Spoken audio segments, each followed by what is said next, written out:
ঝড় বৃষ্টির মাঝখানেও আমরা চলে গিয়েছিলাম ব্রাহ্মণবাড়িয়ার ভাদুগড় বান্নিতে। এইটা এখানকার ঐতিহ্যবাহী একটা মেলা যেটাকে তারা বলে থাকে বান্নি। আর এটা প্রতি বছর বৈশাখ মাসের 14 তারিখেই হয়ে থাকে। আর আমি শুনেছি প্রতি বছরই নাকি এই মেলার সময় ঝড় বৃষ্টি হয়েই থাকে। আর আমার ননাস কিন্তু আমাদের জন্য আবার চাইনিজ রান্না করেছিল, তার সাথে আমরা ব্রাহ্মণবাড়ির একটা সুন্দর জায়গায় ঘুরতেও গিয়েছিলাম। তো চলো আগে ভিডিওটা শুরু করি। আসসালামু আলাইকুম, কেমন আছো তোমরা সবাই? আশা করছি সবাই অনেক বেশি ভালো আছো। আমরাও আলহামদুলিল্লাহ আল্লাহর রহমতে ভালো আছি। এই ভিডিওটা হচ্ছে আমার বাবার বাসা থেকে আসার পরের দিনের ভিডিও, মানে 27 এপ্রিলের ভিডিও। এই দিন ঘুম থেকে আমি একটু লেটে উঠেছিলাম, মানে দুপুরে উঠেছিলাম, কারণ এই দিন আমার মন শরীর কোনোটাই ভালো ছিল না। এত খারাপ লাগতেছিল যে রাতে আমি ঘুমাতেই পারতেছিলাম না। আর রিয়াদ তো আমাকে শুধু বুঝাইতেছিল যে আচ্ছা ঠিক আছে, আস্তে আস্তে ঠিক হয়ে যাবে। আমি যেদিন একবারের জন্য চলে আসি সেদিনও আমার এত খারাপ লাগে না, কিন্তু এবার যে আসার পর কেমন যেন একটা মানে ট্রমা কাজ করতেছিল আমার। আমি একদম থমকে গেছিলাম, কারোর সাথে কথা বলতে ভালো লাগতেছিল না। তো যাই হোক, ওই দিন আবার আমার শাশুড়ি আসার সময় আমার জন্য ডাব নিয়ে আসছিল, যেহেতু আমার শরীরটাও খারাপ ছিল। তো ডাব খেয়ে এখানে সন্ধ্যাবেলা আবার একটু চা বিস্কিট খেয়েছিলাম। এরপর হচ্ছে আমি আমার সব জিনিসপত্র নিয়ে বসে গেছিলাম যে গুছাবো, কারণ সবকিছুই একদম এলোমেলো হয়েছিল। বিয়ে শাদী গেছে, আবার ঢাকা থেকে ঘুরে আসছি, তো সবকিছু মিলে একসাথে গুছিয়ে ফেলতেছিলাম। আর এরপর হচ্ছে এখানে রাতেবেলা রিয়াদের জন্য আমি আবারও চাপটি বানাচ্ছিলাম। এই চাপটিটা খেতে নাকি ওর অনেক ভালো লাগে।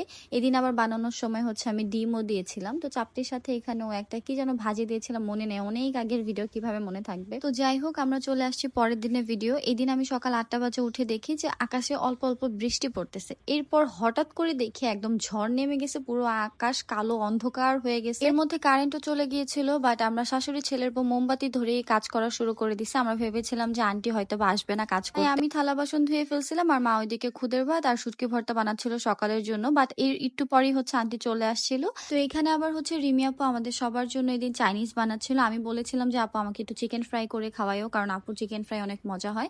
তখন আপু বললো যে শুধু চিকেন ফ্রাই করবো কেন, তাহলে চাইনিজ প্লেটারই বানায় ফেলাই। তো এইদিকে আপু রান্না করছিল চাইনিজ, আর আমি রান্না করছিলাম বাঙালি খাবার। আমি হচ্ছে বরবটি আলু দিয়ে মার জন্য মাছ দিয়ে একটা তরকারি রান্না করবো, কারণ মা হচ্ছে চাইনিজ খাইতে এত বেশি পছন্দ করে না আর অত বেশি খাবেও না, তাই মার জন্য হচ্ছে ভাত আর তরকারি রান্না করে ফেলছি। আর এইদিকে দেখো রাফিন সবার জন্য হচ্ছে রাইসটা বেড়ে নিচ্ছিল।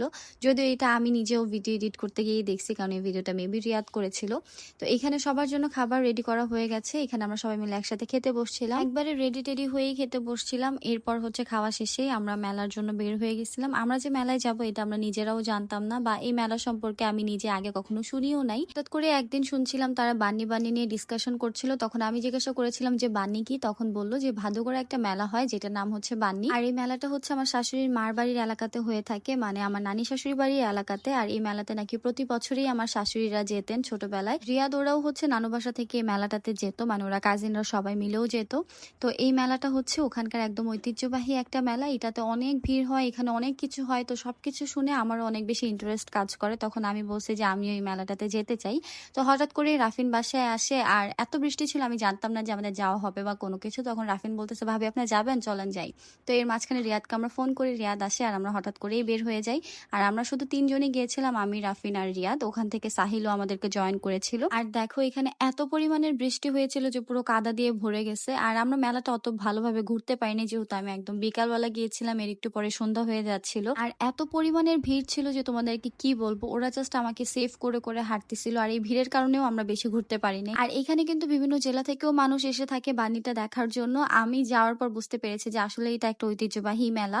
আর আমি যখন বাসায় এসে এটা নিয়ে আর্টিকেল পড়ছিলাম, তখন দেখলাম এটা বহু বছর আগে থেকেই নাকি হয়ে থাকে। এক কথায় বলতে পারো এটা ব্রাহ্মণবাড়িয়ার মানুষদের একটা ইমোশনের জায়গা। তো যাই হোক, ওখানে হচ্ছে ওরা গরম গরম জিলাপিও খাচ্ছিল। আমি যেহেতু জিলাপি খাই না, একটু ট্রাই করেছিলাম। এরপর আমরা একটু কেনাকাটা করেছিলাম, আইজার জন্য একটু চুড়ি কিনেছিলাম। আর মা তো বারবার বলে দিচ্ছে যে মার জন্য হচ্ছে মর, তিল্লি এগুলা নিয়ে আসতে, আর তার সাথে হচ্ছে ডেবডেবি নিয়ে আসতে। ডেবডেবির কথা সবাই বলে দিছে যে সবার জন্যই যেন ডেবডেবি নিয়ে আসি। তো এখানে সবার জন্যই কিনে ফেলছে, আমার বাসার জন্য কিনেছি, যখন ঢাকায় যাব তখন নিয়ে যাব। আমরাও যখন ছোটবেলায় মেলায় যাইতাম তখন আমরাও কিন্তু এরকম ডেবডেবি কিনে নিয়ে আসতাম। আরেকটা হচ্ছে যে লাঠির একদম আগার মধ্যে যে পাখির মতো থাকে, মধ্যে একটা চাকাও থাকতো, গাড়ির মতো যে চালানো যায়। তো আমার ওটার নাম মনে পড়তেছে না, বাট আমি জানি যে এটা সবারই ছোটবেলার একটা মেমোরিজ বা ইমোশন। যাই হোক, সন্ধ্যা যখন হয়ে যায় তখন আমরা মেলা থেকে বের হয়ে যাই। আর এরপর হচ্ছে আমরা চলে গিয়েছিলাম শেখ হাসিনা সড়কে। এটার নাম এখন কি আমি জানি না, বাট আগে শেখ হাসিনা সড়ক নাকি ছিল। এটাও হয়েছে মানে কয়েক বছর মনে হয় হয়েছে, বাট এখন হচ্ছে এটা নাকি অনেক ফেমাস, সবাই এখানে আড্ডা টাড্ডা দিতে যায়। রিয়াদ বলতেছিল যে চলো আমরাও যাই, একটু ঘুরে আসি, দেখে আসি। রিয়াদও এখন পর্যন্ত যায় নাই। তো আমি, রিয়াদ আর রাফিন মিলে হচ্ছে আমরা এখানে চলে গিয়েছিলাম। সাহিল আর আমাদের সাথে আসে নাই, কারণ ওর বাসা বাসা হচ্ছে ভাদুগড়েই। তো এখানে এসে আমরা হচ্ছে চা অর্ডার করেছিলাম আর বাকি কোনো কিছু এভেলেবেল ছিল না তখন। চাটা কিন্তু অনেক বেশি মজা ছিল। তো এরপর হচ্ছে এই ভিডিওটা আমাকে রিয়াদ করে দিছে, বারবারই বলতেছিল দাঁড়াও তোমাকে একটা সুন্দর করে ভিডিও করে দেই।